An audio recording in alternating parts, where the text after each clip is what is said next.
Et place à l'actualité des sciences. Ce matin, on va parler d'innovation dans le domaine de l'agriculture.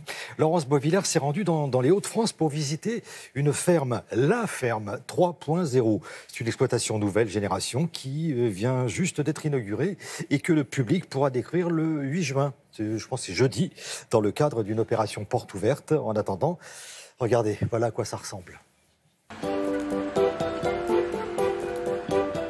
Le meilleur ami de l'agriculteur du 21e siècle sera le GPS. Et ici, dans cette région des Hauts-de-France, on teste une ferme 3.0 et les agriculteurs s'appellent des aguiculteurs, geeks, comme ces passionnés d'innovation technologique.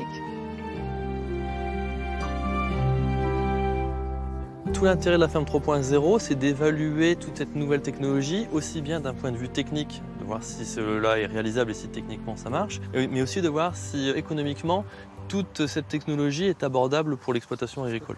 Céréales, betteraves sucrières et pommes de terre sont cultivées ici depuis 3 générations.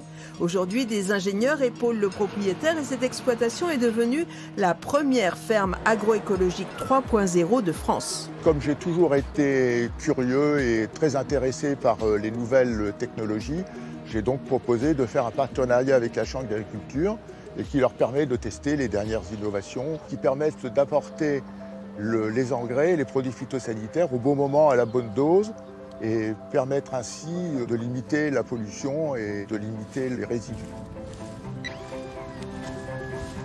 Concrètement, nous avons un drone qui va survoler les parcelles. Muni d'un capteur, il va être capable de déterminer les besoins des cultures dans les différentes zones de la parcelle.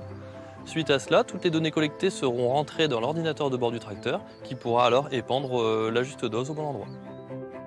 Dans un futur proche, le drone sera capable de reconnaître les mauvaises herbes, c'est-à-dire qu'il sera capable ensuite d'indiquer au tracteur où se situent les mauvaises herbes afin que celui-ci réalise des frappes ciblées. L'idée du robot, c'est d'automatiser le désherbage mécanique des cultures. La grande idée du robot, c'est que celui-ci est autonome. Donc cette année, nous sommes équipés d'un robot de grande dimension qui permet de désherber mécaniquement les grandes cultures que sont les betteraves, les haricots verts ou également le colza d'hiver. L'idée du désherbage mécanique est bien évidemment de supprimer une intervention chimique qui sera tout à fait bénéfique à la fois à la culture et à l'environnement.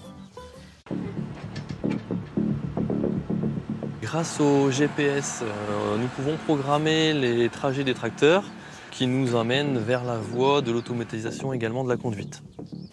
Donc ça veut dire que c'est un Google Tracteur ? Si on fait le parallèle avec les Google Cars, aujourd'hui les gros constructeurs de matériel agricole sont capables de nous fournir des solutions qui sont technologiquement prêtes à être développées. C'est la réglementation qui va dicter le développement futur ou pas de ces technologies. L'idée, c'est que cette ferme soit vraiment une porte ouverte et un lieu d'échange et d'apprentissage pour l'ensemble du monde agricole.